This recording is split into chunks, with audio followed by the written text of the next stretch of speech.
Hello everybody, and welcome to Module 16, Undermountain. This video will cover the very basics about what has changed for those of you who maybe haven't been paying too much attention over the past few months, or for those of you who are new to the game. If you want more information about a particular topic, you can check out my other videos or ask in the comments if you can't find it. If you have been watching my other videos, most of this stuff is probably going to come as no surprise to you because it's been talked about for months now. But maybe you'll learn something new. The first thing that we're going to talk about is classes. All of the classes in Mod 16 have been renamed to fit the 5th edition of Dungeons & Dragons, and all the Paragon paths have been renamed as well. The tank and healer classes now fit in with their actual roles, so tanks and healers are pretty necessary in Mod 16 compared to previous mods, and true tanking and true healing builds will be more prominent than before. And so, as you might guess, there's not going to be any more rushing through content in 5 minutes. Some classes, specifically the tanks and the healers, have had their mechanics completely reworked.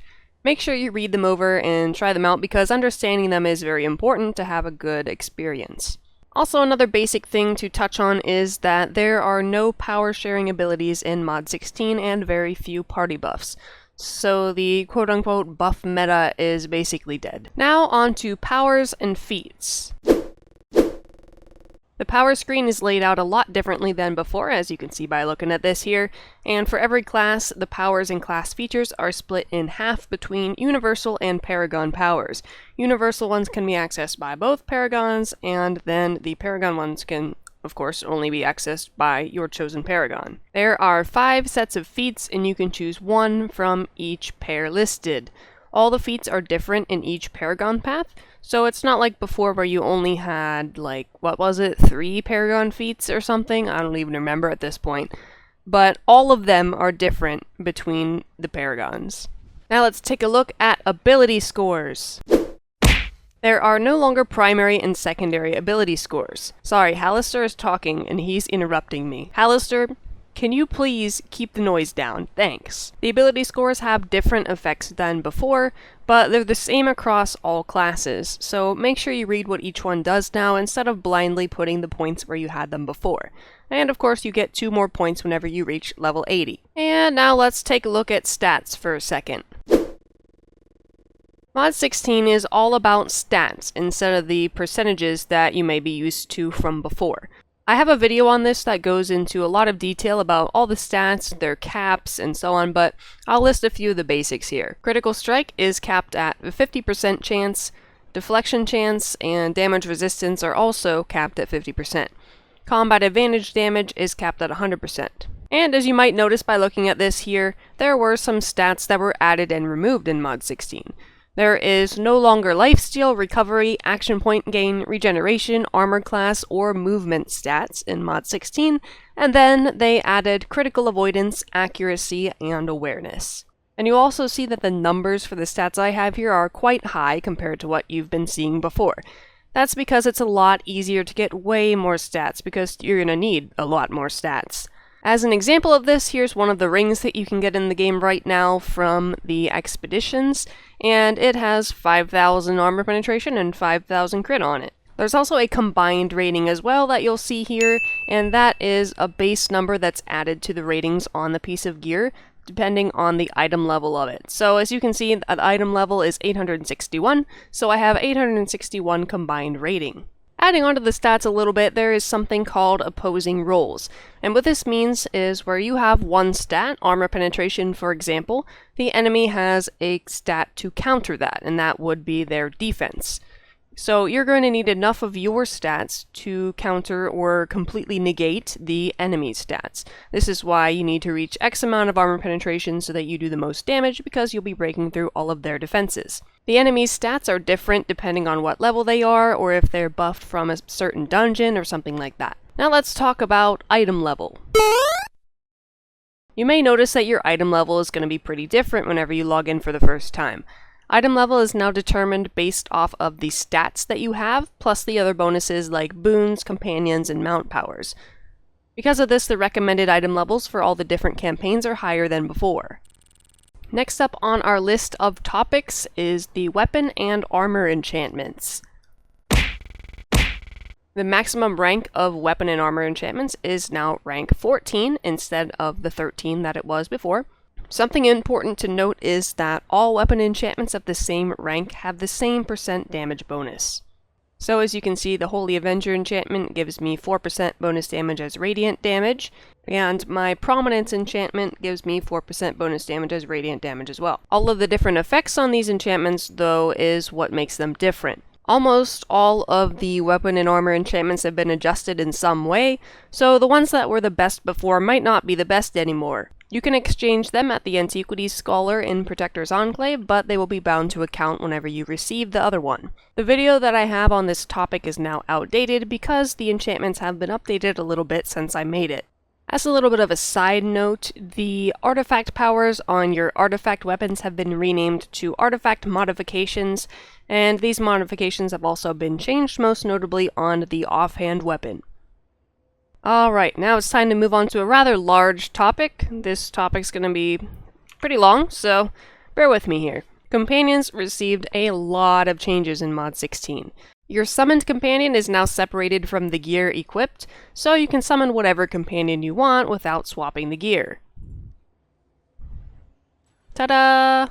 Companions can now only equip bonding runestones in their runestone slots. There is an exchange for eldritch runestones at the Antiquities Scholar in Protector's Enclave. Bonding runestones now work in conjunction with an augment companion, so it's possible to get a lot of stats that way. Also, over on the topic of bondings, bondings are now up 100% of the time and don't require you to be in combat for them to take effect. And back to augment companions, augments now have a special enhancement power that gives you a bonus to 3 different stats, depending on which augment you have selected. Companions can now only equip companion gear, and they can only have runestones slotted in that gear. Towards the end of the Undermountain campaign, you're going to get 2 high item level purple companion pieces, but buying some cheap gear off the auction house will be good enough to get you to that point. Last I checked, the 2 pieces you get are a neck and a waist piece. They have 2 offensive slots each, and they're item level 860-ish, I think. The companions that were previously regarded as the best to have summoned, like the Con Artist, Sellsword, and Chultan Tiger, have had their 10% debuffs removed, so having them summoned is no longer necessary. These powers now increase the damage of the companion by 10%. And just a general thing, you can trade in runestones for other types of runestone at the same rank at the Antiquities Scholar, but they're going to be bound to account whenever you received the swapped ones. Serene runestones no longer have any effect, so you're going to want to turn those in.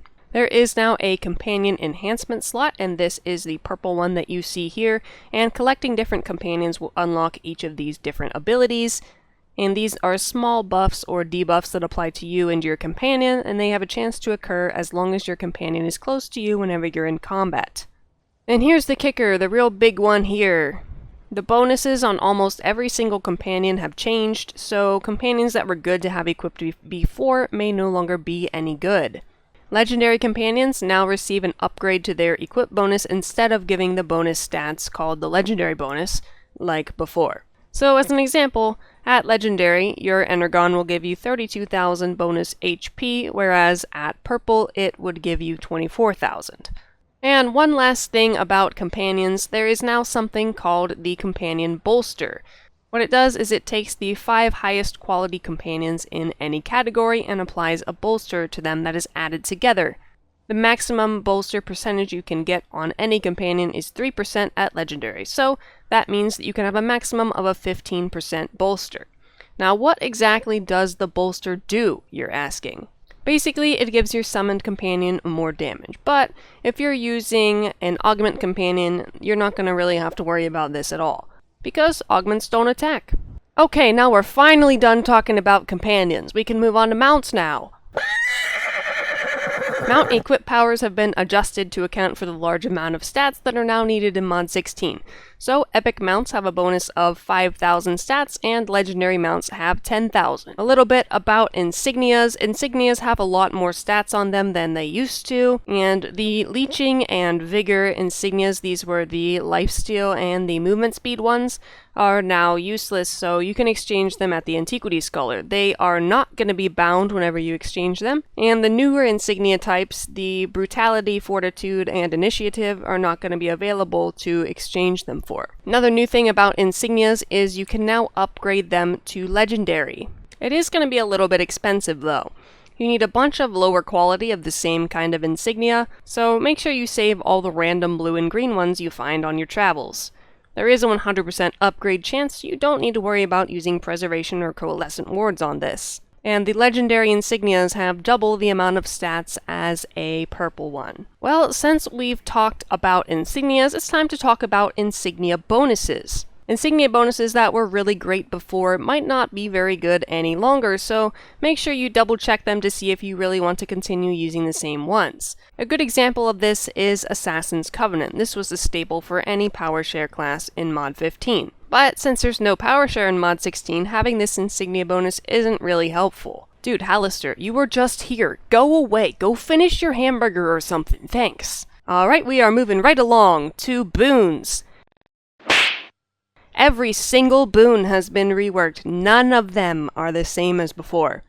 Boon points are now universal, so this means that it doesn't matter which campaign you earn the boons from, they're all spent in the same place. There are 4 tiers of regular boons where you can have as many as you'd like as long as you have the points for it.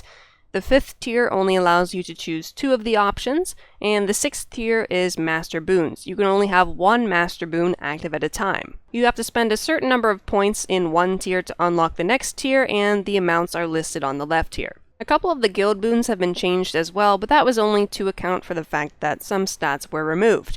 The only guild boons that are new are Critical Avoidance, Awareness, and Deflection, and these are all in the defensive category. Okay, it's time to talk about Refinements a little bit. There's now a maximum amount of preservation wards that you can expend on a specific upgrade before it will have a 100% success rate. This number is listed in the tooltip. There's now an option to automatically retry an upgrade until it either succeeds or you run out of regions. This is really useful so you don't have to click upgrade 100 times. There's also another option to make having a ward slotted required, and this is to help prevent accidental upgrades. You can turn this on or off in the options menu. Alright guys, you can now upgrade enchantments to level 15 if you feel like it. And the stone that's necessary for this is available in the Wondrous Bazaar for 125k AD. Also, for the next month and a half, you can trade in any enchantments for another enchantment of the same rank at the Antiquity Scholar in the Enclave.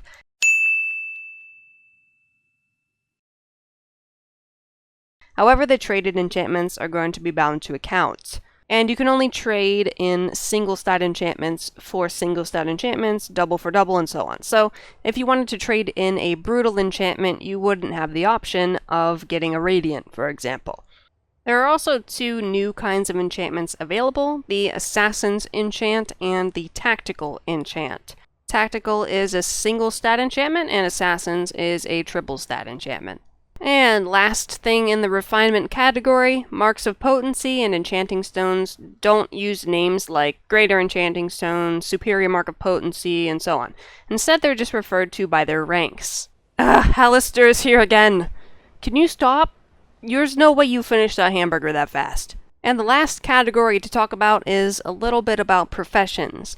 The profession levels 71 through 80 are not available yet, so there's not going to be anything new to craft at the moment. Also, some of the armor reinforcements and jewels have had their stats changed to reflect the removal of action point gain, regeneration, and so on. Well, that is about it for the basics of what has been changed in Mod 16. Of course, there's a lot more than that, but I just wanted to cover some of the very basics for people who may not know about any of this. But I do have a couple of tips for you about Mod 16 in general. Basically, your current stuff that you have equipped is going to be fine until you pick up something better in Undermountain. They'll get you through the first few levels, and then you'll start picking up gear that has a lot better stats on it. Also, make sure you have inventory space available before you log in, because some stuff is going to be transferred into your inventory, like the extra companions, and then starting Undermountain also gives a full gear set like you had in Barovia, so you're going to need a lot of inventory space. And lastly, you can throw away any identification scrolls you have because there's no unidentified year in Mod 16. They did away with that whole concept.